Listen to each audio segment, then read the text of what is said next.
আমরা স্বপ্ন দেখি যে হাতীবান্ধা পাটগ্রামে আমার সংবাদ কর্মীরা সংবাদ পরিবেশনের কারণে কারো মাধ্যমে মামলার আসামি হবে না। একজন শ্রমিক সে ন্যায় বিচার থেকে বঞ্চিত ছিল। আমার দেশের একজন রিকশাওয়ালা, এ সমাজে যেন তার কোনো ঠাঁই ছিল না, তার কোনো বিচার চাওয়ার জায়গা ছিল না। আমরা ওই শ্রমিকের, ওই রিকশাওয়ালার, ওই কাজের মায়ের অধিকার আগামী 12 তারিখ বাংলাদেশে প্রতিষ্ঠা করতে চাই। তাই আমরা স্বপ্ন দেখি একটি উন্নয়নের হাতীবান্ধা পাটগ্রাম। আমরা স্বপ্ন দেখি একটি জুলুম মুক্ত হাতীবান্ধা পাটগ্রাম। আমরা স্বপ্ন দেখি যে হাতীবান্ধা পাটগ্রামে আমার সংবাদ কর্মীরা সংবাদ পরিবেশনের কারণে কারো মাধ্যমে মামলার আসামি হবে না। আমরা স্বপ্ন দেখি যে হাতীবান্ধা পাটগ্রামের শ্রমিকরা সারাদিন পরিশ্রম করে তার পরিবারের জন্য বাজার নিয়ে শান্তিতে বাসায় ফিরবে, সে স্বপ্ন দেখি। আমরা স্বপ্ন দেখি চরের জায়গায় পানি শুকিয়ে গেছে, কোন দখলবাজের ক্ষমতার তাণ্ডবের কারণে আমার কোন নিরীহ কৃষকের যেন কেউ জমি জোর দখল করতে না পারে। আমরা সে হাতীবান্ধা পাটগ্রামের স্বপ্ন দেখি। আমরা স্বপ্ন দেখি আমার হাতীবান্ধার মেধাবী সন্তানরা ঘুষ ছাড়া মেধা যোগ্যতার ভিত্তিতে তাদের চাকরির ব্যবস্থা হবে। আমরা সে স্বপ্ন দেখি।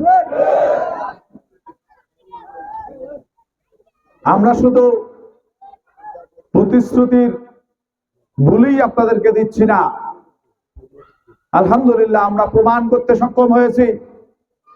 হাতীবান্ধা পাটগ্রামে যেখানেই আর্তনাদ, যেখানেই মানবতার আর্তনাদ হয়েছে, আমি আমার সংগঠন আমরা সাধ্যমতো তাদের পাশে দাঁড়ানোর চেষ্টা করেছি।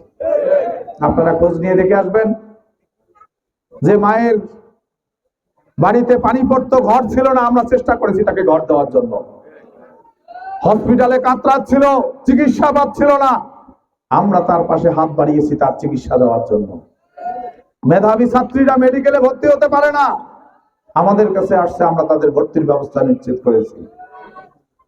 মসজিদ, মাদ্রাসা, এতিমখানায় আমরা আমাদের সাধ্যমতো হাত বাড়িয়ে দিয়েছি।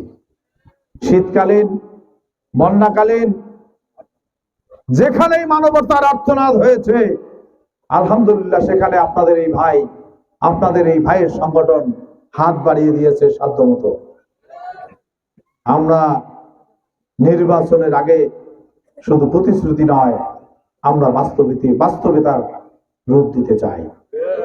আজকে বিভিন্ন পর্যায় থেকে কথা আসে, যখন টেকনাফ থেকে তেতুলিয়া, রূপসা থেকে পাটুরিয়া, বুড়িমারি থেকে ভেলাগুড়ি, দাড়িপাল্লার ছড়াছড়ি, যখন ছড়াছড়ি শুরু হয়েছে, তখন আমাদের বিরুদ্ধে এক ধরনের প্রোপাগান্ডা শুরু হয়ে গেছে।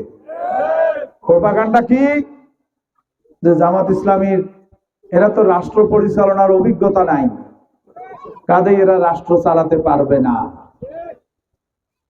আমি যদি আপনাদের প্রশ্ন করি, আমার অত্যন্ত শ্রদ্ধা, আমি প্রাণ ভরে তাকে শ্রদ্ধা করি, ভালোবাসি, মরহুমা বেগম খালেদা জিয়াকে। তিনি যখন 91 সালে প্রধানমন্ত্রী হয়েছেন, তিনি কোন অভিজ্ঞতা নিয়ে প্রধানমন্ত্রী হয়েছেন বলেন তো? আমরা ধরেই নিলাম আমাদের অভিজ্ঞতা নাই।